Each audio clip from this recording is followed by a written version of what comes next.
Hello and welcome to week 2 of our 15-week sales training webinar series. And as I mentioned last week, this webinar series is motivated and inspired by the book that I recently published called The Smart Sales System. This book is basically, I've taken everything that I've written and produced over the past 10 years and tried to summarize it and put it together into this system, and that's outlined in this book. You can buy your copy here on Amazon, and we're going to go through the full book across these 15 weeks. So basically we've divided the chapters across 15 weeks, and this is the schedule. And what we're going to talk about today is actually building your consultative selling sales message. As I mentioned last week, the Smart Sales System is basically built around 3 levels. Level 1 is we really start with building your sales message, not your sales script, your sales message. And those are the key things you need to be saying. That's level 1, that's the foundation. We then build on top of that level 2, which we basically use your message to create your sales script, your sales tools, your cold call scripts, email templates, cold emails, voicemail scripts, objection responses, meeting scripts, and whatnot. And then once you have those documents in and you're prepared, then we can move to level 3 and talk about your game plan and your tactics and your processes that you're going to use moving forward. And basically this is how the book is structured, and this is how this sales training webinar series is structured in terms of we're going to go through these 3 levels, and we're starting with basically going through level 1 today. The first step is to identify the product that you want to build your sales message around. In the Smart Sales System, we use the word product a lot. We'll say, talk about your product here, or what is your product, and whatnot. And when we refer to product, what we're talking about here is what you're ultimately trying to sell the prospect. And that could be a physical product, a widget, a device, a piece of software, a car. But it could also be a service. In fact, a common question we get asked is, does the Smart Sales System and Sales Scripter work for if you sell a service? And it definitely does. We just, instead of always saying product or service, we just always say product. But when we say product, we're basically asking, insert your product or service. In fact, the Smart Sales methodology might actually work better when selling a service, because a service is sometimes something that's it's not tangible. It's something you don't see or feel like you do a product. So sometimes it can be hard to sell a service. And the Smart Sales System actually fits really well in that particular area. But this could also apply to, a grouping of products or services, or it could also be a feature, or you could also be just trying to sell an event. Like you could be launching a campaign to try to drive attendance to an event, or it's a particular event in your sales cycle that you're trying to sell, like a needs assessment or something. So you might see that, and you might immediately know what product you need to build your sales message around, or it might make sense for you to basically have your sales message built around all the different products you sell. But what I would recommend you do is, it can be good to make a list of the different things you sell, just to make sure you're not missing anything. But you could start by brainstorming the products and services that you sell. And just for demonstration purposes here, I'm going to go back to that same example that we left off in on the last week, where I used an example of a salesperson selling gym memberships to a health and fitness club. So if I were that salesperson, I was going through this process, here are some things I might list out in terms of what I sell: gym membership, personal training, vitamins, supplements, nutrition, consulting. The next step is, maybe it might make sense for you to brainstorm some of the different features that are included in the products you sell. So for the gym salesperson, that might be free weights, treadmills, classes. The next step is, you might want to brainstorm different groupings of your products or services. You might try to think of a way to kind of bundle everything together. So it's almost like an everything that you sell, if there's something that you can refer to that, referring to like your portfolio of products or services. So for the gym membership example, that might be is a health and fitness club, but they also have these other packages, and might be worth listing those out. Once you go through that exercise, you can then look at everything you sell, and the next step is just to pick, okay, what does it make sense for me to build your first sales message around? Ultimately, you probably, if you're really using the smart sales system correctly, you're ultimately going to have more than one sales message. And definitely for your first message, you should look at your list that you brainstormed and say, okay, it makes sense to build a sales message around this particular product or bundle of products. After you've picked the product that you want to build your sales message around, I want you to stop and try to think about your differentiation. And this is how your product differs from your competition. For example, is your product easier to use, better quality, lasts longer, looks better, is cheaper? I want you to try to think of 2 to 3 ways if possible. Now, for some salespeople, this will be pretty easy. Maybe just real quickly, you know that your system can be up and running quicker or without consulting services, or your system has a video option and the other systems don't, or your system has more languages. You probably know this right at the top of your mind. Get it down in your notes, and so you can put it into your sales message. Although I will point out, for some salespeople, this will be a difficult step, especially if you sell something that's a very me too type of service. For example, if you're a recruiter, or if you sell insurance, or if you're an accountant, it can be very difficult to think, well, I provide a service that a lot of people need, and I have a lot of very happy customers, but I'm just I do the same thing as a lot of people that I compete against. That's very understandable. If that's the case, you may need to think out of the box in terms of not how your actual product or service is different, but is there something different about doing business with you? It could be your price. It could be the way you structure your contracts. It could be your customer service. For example, maybe your product is exactly the same, but when your customers call the support line, they actually talk to a human. That's a big differentiation. In today's day and age, sometimes it's just difficult to get a human on the phone.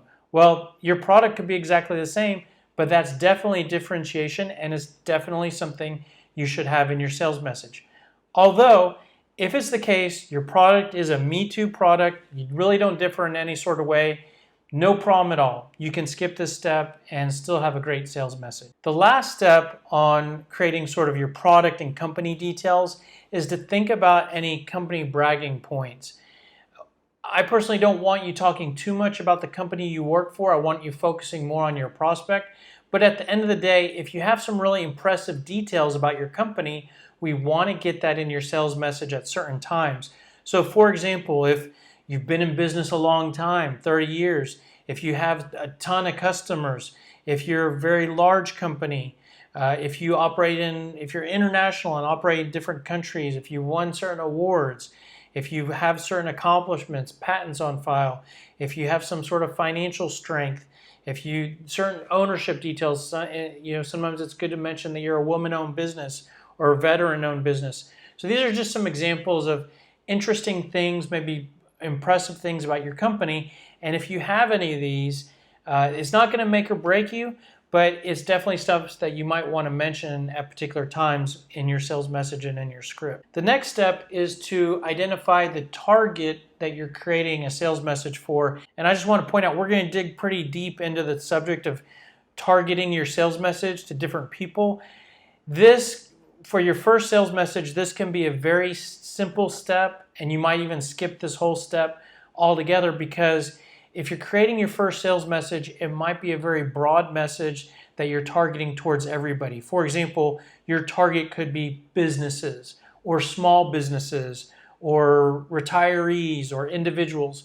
So I'm going to talk to you more about having very focused sales messages, but when you're just getting going, you can just use a broad target and actually skip this chapter and skip this step. The logic here is either you can use some of this targeting with your first sales message, or just listen to it right now and then come back to this for your next message or two. So the logic here is to create a buyer persona focused sales message.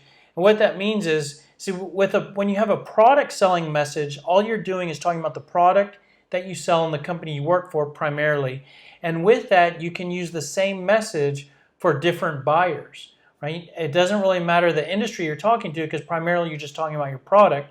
So you can kind of say the same thing. When you have a consultative selling sales message that focuses more on benefits and problems and asking good questions, all those individual points and things you should say could change when you change the buyer type and the target buyer that you're going after. And you'll see that as we start to move forward in this process. But basically, what we can do is when we select a very specific target buyer for the sales message that we're creating, we can create a message that's targeted to that particular individual.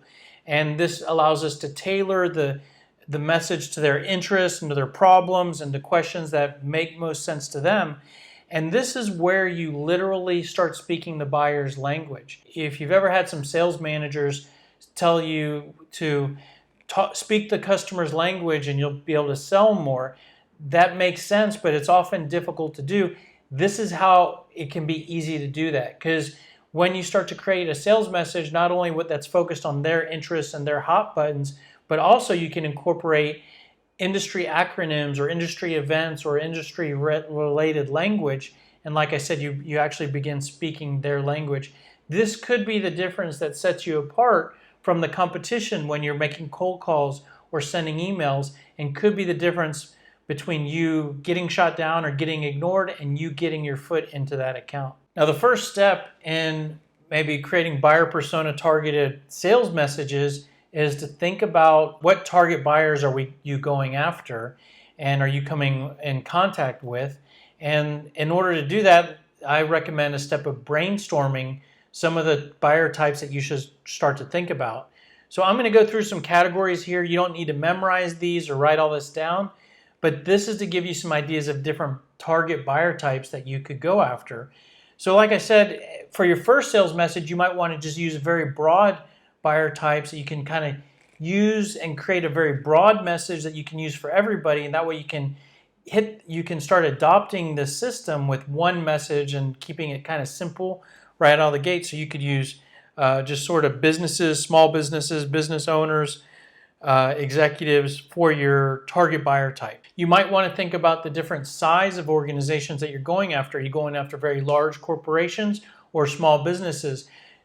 You could sell the exact same product to large corporations and small businesses, but when you change that buyer type, your message might change. What you say to a small business owner could be very different from what you say to a large corporation or maybe a procurement department of a large corporation. You might want to think about the different industries that you sell into: construction, retail, healthcare, education. When you're calling and prospecting into organizations, you likely could sell into different departments. Sure, you could use the same message and probably get by and be successful, but you can reach a higher level of performance by having a different sales message when talking to those different audiences. You might want to think about the different titles of people that you're trying to reach in terms of the different levels of the organization. Are you calling into the C-level, VP level, manager level, director?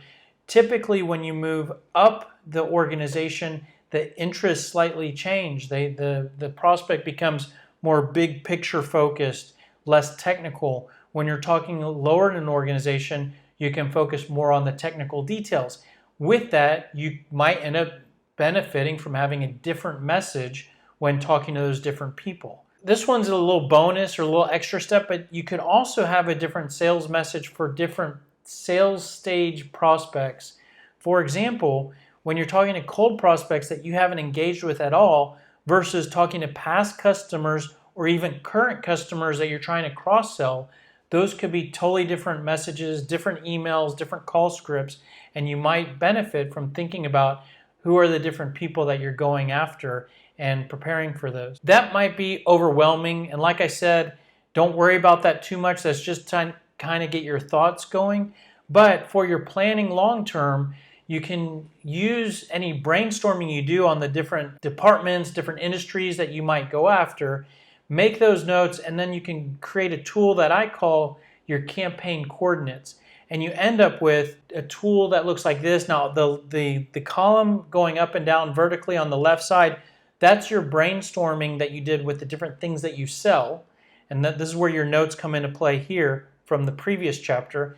Then across the x-axis, across the header row across the top, are the different buyer types that you want to go after, and this creates a matrix. It's similar to longitude, latitude lines on a map, where there's intersections between the products you sell and the different people that you're going after, the different audiences that you're going after.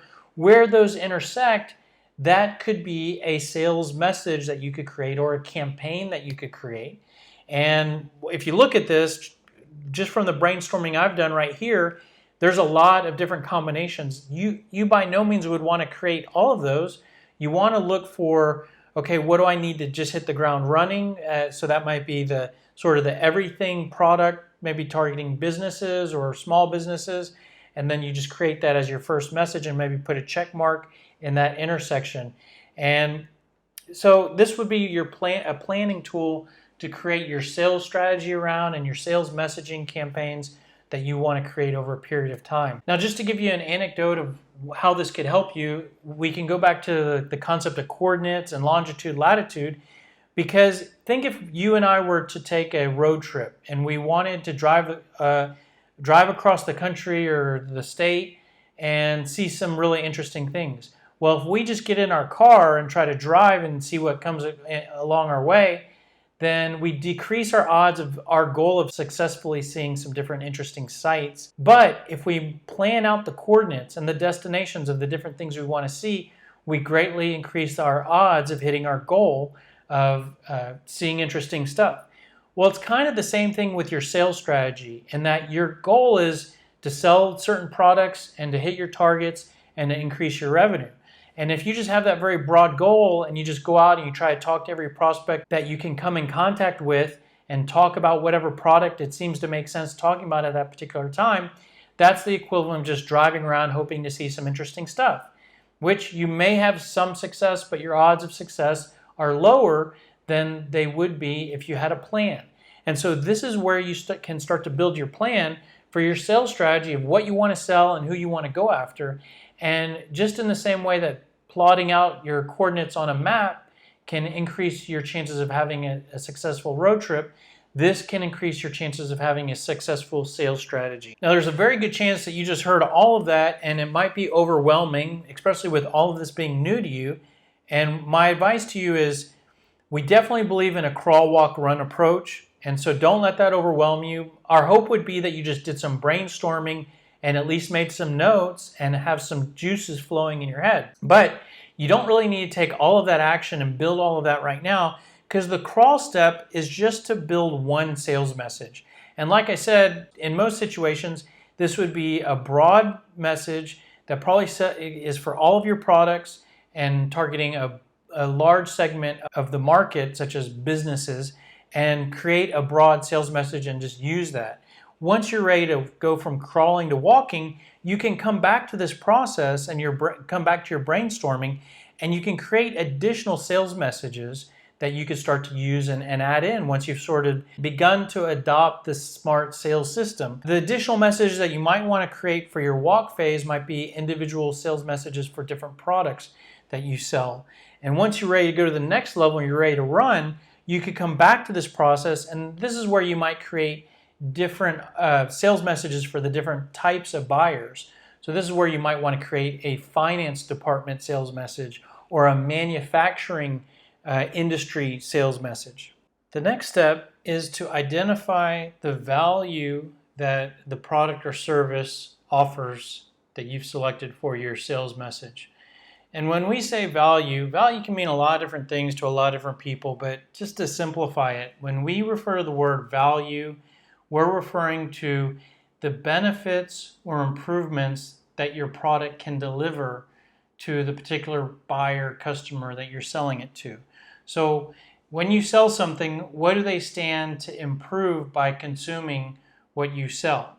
And all we're really trying to do at this step is identify a minimum of 3 benefits, 3 improvements that your product offers. We do break down the concept of value into 3 levels to help you to make sure you're thinking about all the different ways that your product or service can help. And this is kind of designed more for B2B selling, but It can also work a little bit for B2C, but level 1 in the 3 levels of value is technical value. And this is where your product or service can help to improve something as processes or the systems or the people. And so some examples of technical value or technical improvements or technical benefits is that you help to automate manual tasks, make something work better, decrease the amount of time or effort it took to do something. Your product or service made something easier to do, increased visibility and access to information, improved communications, and so on. And when your product delivers technical value or technical improvements, those typically work their way up to create business value or business improvements. And those can be seen in the area of improving revenue, improving costs, decreasing costs, improving the delivery of services. And so some examples of that are improved revenue, market share, close rate, conversion rate, profitability, decreased costs, decreased risk, improved decision making, improved product delivery time, product quality, customer satisfaction. And when your product helps your customer to realize or see business improvements, those will often work their way up to deliver personal value to the person who's purchased your product. Say you sell your services to a VP of HR, when their department realizes technical improvements and business improvements, that can often impact that buyer at a personal level by increasing their income, improving their career, improving their workload, and with examples of increasing personal income such as bonuses and commissions. If you decrease costs for a VP, that might help them to hit their annual bonus more consistently. Decrease personal expenses, create opportunities for career advancement, recognition, decrease workload, decrease stress. So you don't have to remember all of that, but those are some of the different types of value that you can deliver. Now, I will say, if you look at those 3 levels and you're starting to get overwhelmed, don't make this more complicated than it needs to be. And we can keep it simple. Remember that our goal here is just to think of a few benefits that your service delivers or your product delivers. 3 at a minimum, 10 at most. If you want to break them down into technical and business and personal, that's great. The good thing about those 3 levels is that having those 3 levels or those 3 categories will help you to not forget about a particular type of benefit that you might be offering, or it might help you to think of new stuff that you weren't thinking of before. For example, there's some salespeople that only talk about the technical stuff, and those 3 levels can help them to go that extra step and think about the business improvements. There are other salespeople that only talk about the business improvements and forget about really what gets them there, and it's all the technical stuff. And the personal stuff can be easy to forget also. And I just want to point out the personal benefits are often not stuff you want to lead with when you have a cold prospect. That's really good stuff once you've established rapport and when you're engaged and you're at the table and you're really trying to close the deal or build interest. Focusing on those personal improvements can be very powerful. So I want to take you through a process here that you can use to brainstorm and think about your benefits, your improvements, the value that your service delivers. So I'm going to take you through a couple steps here. And the first step is, well, we've already done this. We've already thought about the product that you want to create a message for. And I'm going to use that gym membership salesperson for this demonstration. But the product is a health and fitness club. Here are some features that are part of that product. The next step is we need to identify the target buyer for the sales message. Well, we're building this sales message in this example for individuals that are looking to get healthier. And the next step is to think about when that particular buyer consumes or uses the product that we're creating a sales message for, what are some potential improvements that they can see? Now, this is a little different than just thinking about the product and just saying what are some benefits. We're keeping in mind the particular buyer for this message. So we come up with, if our buyer is someone looking to get healthier, so this might be someone that's overweight or doesn't work out regularly and they're not healthy, then some improvements that they can realize is that we might help them to become healthier, decrease stress, feel better, become more confident, improve personal relationships, decrease medical costs, transform their life. So really powerful stuff there. And it's this process that led us to thinking about those things that we might not have thought about. And by the way, if we were the product selling salesperson, we might not even talk about or think, not only not think about, but not talk about this stuff with our buyer. We might be talking about the health and fitness club and the weights. So this really pushes us to that next level. Then what I also want to point out while you're looking at this, just think if we change the target buyer type to somebody else. There's different buyers that you can sell this product to. Let's say we change from someone that's looking to get healthier and we change it to someone who works out every day already and we need to sell to them. Well, the benefits that we have over there aren't really applicable when we change to that. We change the buyer type to say a gym rat. If we're trying to sell to a gym rat that changes from one gym to another, the improvements are different.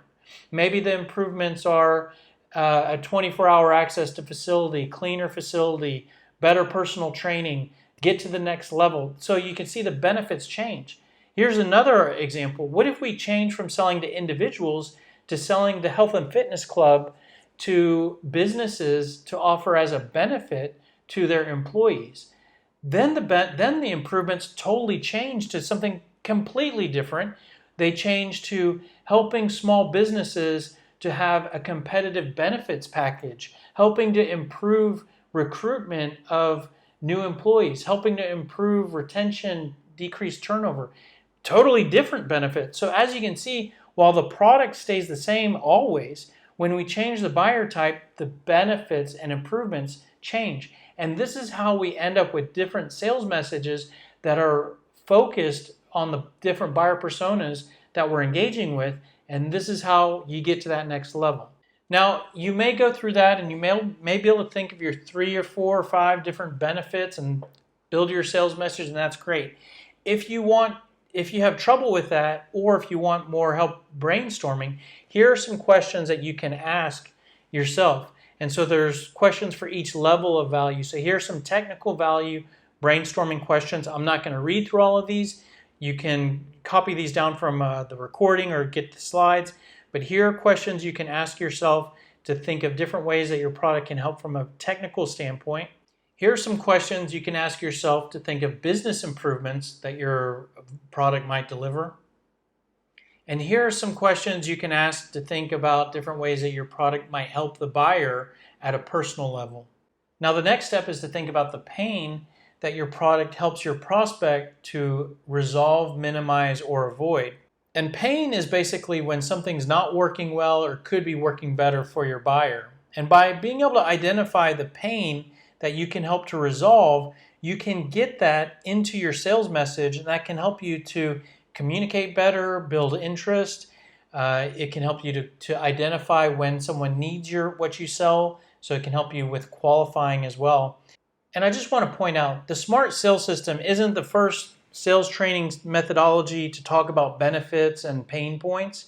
In fact, one of the first really powerful sales training programs I went through talked a lot about pain points. And I think that they have an awesome sales training program. But one of the weaknesses that I felt that they have is that after the training program, I was all about finding pain. But when I got back to my desk, I didn't know what pain to look for, and I didn't know how to get pain into the conversation when I was picking up the phone and calling prospects. I knew that pain was important, but I didn't know what pain to focus on. I sold a bunch of different products, and that training company they taught me the importance of looking for pain, but they didn't tell me what pain to look for. Well, we take that to the next level. So if you follow this process, you're going to actually walk away with this knowing exactly what pain to look for and what questions to ask to find it. Figuring out what pain to look for, we actually break pain down into the same levels as we break value down, because they're somewhat inversely aligned. And so just like there's technical value, there's technical pain. And these are challenges or issues that your prospect can experience in terms of processes not working well, or systems, or people. And so some examples are tasks are manual, time consuming, things aren't working well, processes are difficult, connectivity, communicating is difficult, performance isn't good. And so when your prospect experiences some of the technical challenges, that can often work its way up and cause business pain in the area of revenue or costs or services. And so basically, if something's manual or time consuming, that's going to cost more money in terms of labor or downtime or whatever. And so you can have difficulty, finding ways to decrease revenue, costs are high, conversion rates are low, decision making is difficult. And when your prospect has either technical pain or business pain, that can cause them personal pain. So if you're selling to an executive or a VP or a manager, these pains may impact them from an income perspective, a career perspective, work environment. Maybe they're not hitting their bonus because their costs are high and they can't get their costs down. Maybe they're not getting promoted because they're not getting any recognition or not having good performance because of all of these problems that are happening. Maybe they have to work long hours because things are not working well. It's good to know what pain your product can help make go away. It's not really that great to know what pain your prospect is experiencing overall. Like, I think one of the worst questions that some people think is a good sales question is what keeps you up at night. Because what keeps a prospect up at night, while that's important to them, if it has nothing to do with an area that you can help with, it doesn't help you at all. So finding the pains that you can help make go away are really important, and then you can look for those when you're talking to prospects. You may look at those different levels and be thinking right now about, oh yeah, I know these different pain points that we help with. That's great. Put that down in your notes, but put it to the side, because this process that we're taking you through will help you to brainstorm pain points in another way. And so if I pick up where we left off, when we brainstormed and thought of your benefits, we can take that one step further to think about pain points, because your pain and your value are inversely related, meaning when you improve something, you're making something else not as bad. So meaning if you make this better, then what is uncomfortable or not good goes away. So often you can look at the benefits that your product delivers, and that can help give you ideas for problems that you can help make go away. So if we go back to that same example of a health and fitness club, and these are the benefits we came up with, we can basically go line by line and look at each one and think, well, what is the opposite of that? What is a problem that benefit will make go away? Or what is a problem that would be there that someone would want the benefit that I have to offer? So basically we can look at that list and then come up with a corresponding, it's actually an inversely correlated list of problems. So you help someone to become healthier. Well, the problem is that they're not as healthy as they need to be or should be. You decrease stress. Someone might have a lot of stress in their daily life. You help someone to feel better. They don't feel well overall. You help someone to become more confident. They don't have self-confidence, and so on. So all of these rows here, these points are the opposite of one another. So you can basically use what you came up with on the previous step to help you to create what you have here. And remember, the list of benefits is derived from the target buyer that we're working from. So these pain points, if we continue in this manner, these pain points should all still be connected and associated with the target buyer for our sales message. So we're still going in a direction of a very laser-focused sales message. And going back again, if we change that target buyer type, these pain points would be different. If we change that to a gym rat, they have different pain points. And knowing the different pain points of the different buyers you're prospecting to will greatly improve your ability to communicate effectively. The next step is to come up with good questions to ask that help us to find out if the prospect has the pain points that we can help to resolve, minimize, or avoid. And we refer to these as pain questions. So these are just basically soft, probing questions that we can ask on a call or in a first conversation with someone or at the early part of an appointment that generally check in to see how is the prospect doing in the area that I can fix problems. This is the equivalent of a doctor talking to a patient and poking them in the stomach, saying, does it hurt when I press here? Or checking someone's temperature, or looking in their ear or in their eyes. when they're looking for the general symptoms.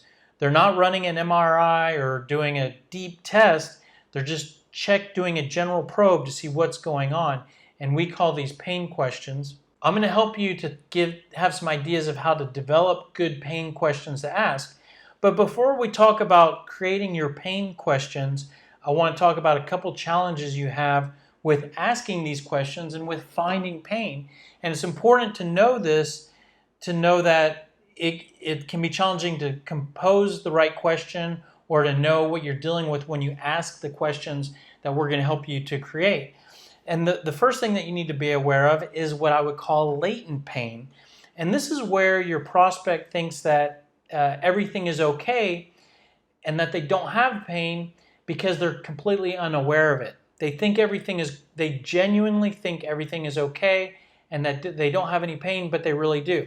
Let me give you an example. So let's say that you had a leak in your gas tank. It was a minor leak, but every day you're leaking gas all over the road when you drive your car. And your car's operating normal. It doesn't break down. It's not a huge leak, so you're just going to fill up maybe about 10, 15, 20% earlier than you would because of the leak, but you don't really notice that. So if I were to ask you, do you have a leak in your gas tank or do you have anything wrong with your car?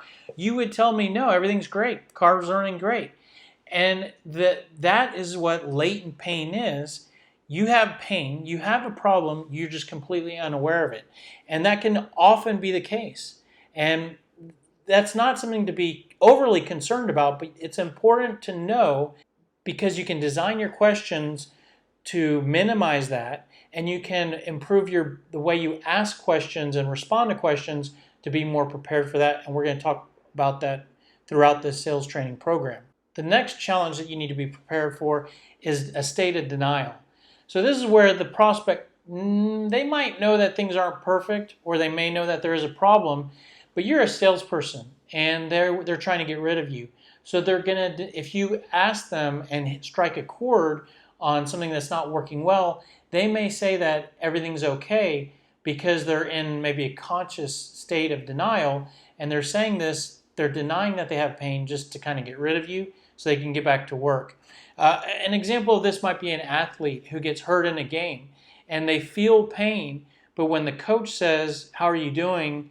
they say, I'm fine, because they want to get back in the game. And your prospect can do this exact same thing because they're trying to get back in the game, which back in the game is basically off the phone with you and back to work. So these are just two things you just need to be prepared for and be aware of when you're both creating your pain questions and when you're asking your questions and talking to prospects. So let's talk about creating these pain questions. I mean, it's one thing to say you should ask questions that look for pain. Like I've mentioned before, it's one thing to know that you should look for pain, but that can be hard to find if you don't know what to ask. And it can be hard to know what questions to ask. So we can actually take this process here that we've been going through and go to the next step, and it can help us to figure out what questions to ask. So where we left off, the last step, we brainstormed pain points as an inversely correlated brainstorming exercise from the benefits that our product delivers. We can take that one step further to then think about, okay, well, what questions should we ask for each pain point? If each of these is a pain point that your service or product helps to make go away or fix, then for each pain point, there's one or two questions that you could ask to see if your prospect has or is concerned about that pain point. So if we go through these pain points, here are just some examples of questions I came up with. So how important is it for you to lose weight, get in better shape? How much of a priority is it for you to get healthier, have a healthier lifestyle? How do you feel about your level of self-confidence? On a scale from 1 to 10, how stressful are you? So I'm not going to say these are perfect questions, but I arrived at these questions by looking at my pain point. So it's a great guide that can lead you to what questions you should ask. And once you have these pain questions, these are great questions for a cold call, for a networking event, for a first appointment. You can do all sorts of stuff with these questions, and if you design them right, they shouldn't be too invasive, they shouldn't be too time-consuming, and they should do a really good job of figuring out what's going on with the prospect and if they need what you sell. Now, We can all agree on that logic with how to get there and how to derive these from the pain points, but it still can be hard to compose good questions. So I'm going to go through a few things for you to keep in mind with composing your questions. So these are just tips for writing good pain questions. So try to use open-ended questions. Now, it can be real easy to just look at the pain point and stick a do you have in front of the pain point to come up with a question, and that's actually extremely easy to do. And here's an example of doing that. So let's say the pain point is trouble sleeping at night. You could easily stick a do you have in front of that to come up with do you have trouble sleeping at night? And you know what? That looks like a decent question to ask based on the service that you sell if you help to make someone sleep better at night. The problem with that question is that it can be easily answered with a yes or no. And that minimizes the engagement that you're able to create because the prospect can just say no. Or even if they say yes, it's more difficult to keep the conversation going.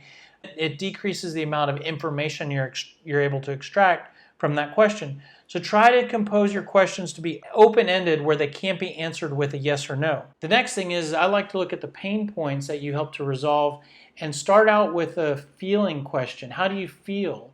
Or how concerned are you?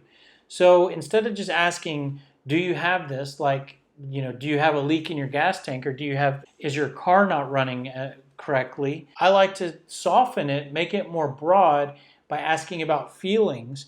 And so some examples of that is, how do you feel about the amount of time it takes to train new salespeople? How concerned are you about the amount of time it takes to train new salespeople? How happy are you with the amount of time it takes to train new salespeople?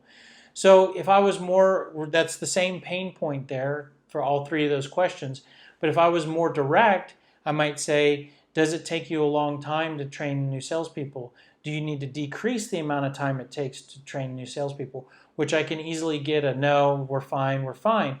But if you make it more broad and soften it and get it more tied to their feelings, you can get more information or more likely to start a conversation. The next thing that I like to do is use questions to ask how important is it for the prospect. This is really good if your pain point is something that you know that they have.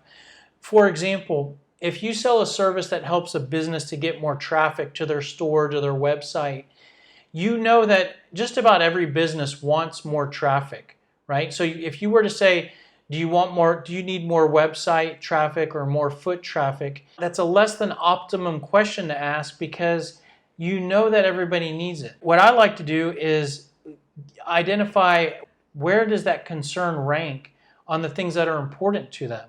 So if you know that they want more traffic to their website, what can be valuable to you is to find out where that is on the things that are important to them.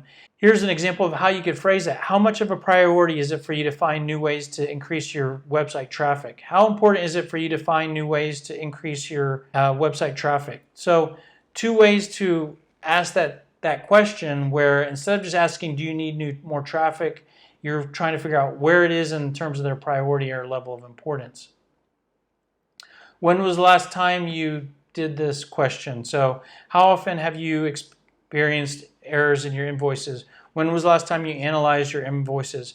How often do you reconcile your vendor invoices? So basically looking to the past to find out what's going on this is good instead of asking what's going on today, because you may be looking for a pain point, but instead of trying to find out if that pain point is being experienced right now, you can make it more broad to just try to identify, has it happened in the past or has it ever happened, which increases your odds of hitting something there, because if you're very specific with, is this going on right now, you decrease the size of the target you're trying to hit and you increase the odds of getting a no or we're fine. The last thing is I would recommend that you be caution on the side of being too invasive. Especially if you're asking these questions in a cold call where you're talking to someone for the first time. For example, your product may solve the pain point of getting fined or having compliance issues in a particular area, which is very important and something that people care about. And you may see that pain point and think, oh, I need to ask something about if they're currently getting fined or if they're currently out of compliance. And on paper, that looks good, but that's a bit invasive. And you need to be cautious that if someone's talking to you for the first time, that might not be the thing that you want to ask about or talk about. So some ways to soften that a bit is, instead of saying, are you currently compliant, how do you feel about your ability to meet all the different compliance requirements? So you're using a feeling question there. How do you feel about, how concerned are you about getting fined for compliance issues? Using the other tactic of importance, how important is it for you to improve compliance? How much of a priority is it? So using some of the previous tips there to decrease the level of invasiveness. The next step is to create what we call a name drop example. And basically, this is sharing an example of a past or current customer that you've helped in some way or another by selling your product or service. And you can, once you create that example, you can then use that in your sales message and in your scripts to explain how you can help. You can use it to build interest. You can use it to establish credibility. And it's fairly easy to create a name drop using the structure that we use. So all you basically have to do is answer 4 simple questions. Question 1 is identify the name of a previous or current customer that you want to share as an example. And if you identify a customer but you're not sure whether you should use their name or have the approval to use their name, you could describe them. So instead of, if one of your name drops is a dentist, you could say, and we worked with a dentist in this particular area, as opposed to saying the actual name of the dentist. So you could just describe the customer as well. Then step 2 is identify the product or service that you sold them. This should be pretty easy. It could be the exact same product or service that you chose to create for the sales message that you're creating. Identify the initial or technical improvement that your service or product delivered to them. And then the 4th step is to identify the ultimate or business improvement that you delivered. So if we go back to the same process that we're continuing to build on to create your message, the next step is to come up with a name drop. So if we go back, one thing that we can use all of the stuff that we've already brainstormed to help us with this. We can use the product we came up with. We can use the target buyer type to think of who the name drop should be. You can then look towards the value that you brainstormed on the earlier step. And ideally, some of these benefits is what probably was delivered to that particular customer. So you want to look at these to maybe get ideas. You could just copy a couple of them, or you might want to modify one of them to make it exactly how you help that particular customer. And you could use one of these for the initial improvement and one of these benefits for the ultimate improvement. So to see what that looks like, if just using the same example that we've been kind of working off of, which is the health and fitness club, we could use an example to identify, basically, we worked with a 35-year-old man that was about 35 pounds overweight. We provided him with a membership, personal trainer, and nutrition consulting. So that's the product and service that we delivered. And then the initial improvement is this helped him to successfully adopt a workout routine and healthier diet. So that's basically the process that we helped to improve. And then the ultimate improvement is after only 6 months, he lost 30 pounds and felt better both physically, mentally. This helped him to not only improve his performance at work, he also ended up finding a new romantic relationship. So that's a name drop example that we created by going through those 4 steps. And we can use that when talking with prospects. Imagine trying to close a deal and someone doesn't know that if they want to spend the money, and you share that example with them. So it's a very powerful way to build interest, close a deal, create credibility, and whatnot. So that's pretty much it.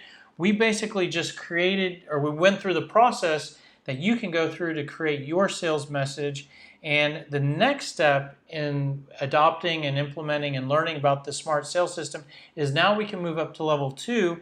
And basically, when you've created your sales message and gone through what we just did, you can use all of that content and those points to then fill in a library of scripts that we're going to provide to you as part of level 2. We'll show you the templates in next week's sales training, and if you can bring your sales message with you and then plug it into the templates we provide you, then you can hit the ground running. All of those templates are also in Sales Scripter, so if you use Sales Scripter will basically take you through all the steps we just went through.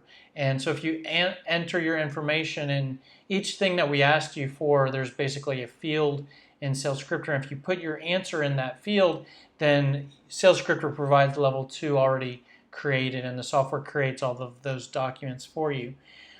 So again, that's what we'll work on next week. Is we're going to actually create your sale. We'll show you how to create your sales scripts, your emails, your voicemails, objection responses, and more. If you want to help us, if you're watching this on YouTube, please comment, like, share, subscribe. It helps us tremendously. If you want more help from what you've seen here, you're ready to implement and adopt the smart sales system, and you want to know how to do that, it's a 3-legged stool. We've talked about 3 levels. This is a little different. These are 3 legs to the stool. Leg 1 is sales methodology. So that's what we're going through here each week and in these videos. You can access our methodology also on YouTube. Our methodology is outlined in the book, the Smart Sales System book. So that's leg 1. Leg 2 would be the Sales Scripter software. So I've just mentioned that a bit, but you basically have a place to build your message, a script library, CRM, email automation. Leg 3 would be professional services, so we can certainly help you with sales consulting to build your message, sales coaching weekly or on a recurring basis to help you with building out your progress, action planning and whatnot. Here's my information. If you have any questions, feel free to reach out to me directly. Thanks a lot. Hope this was helpful.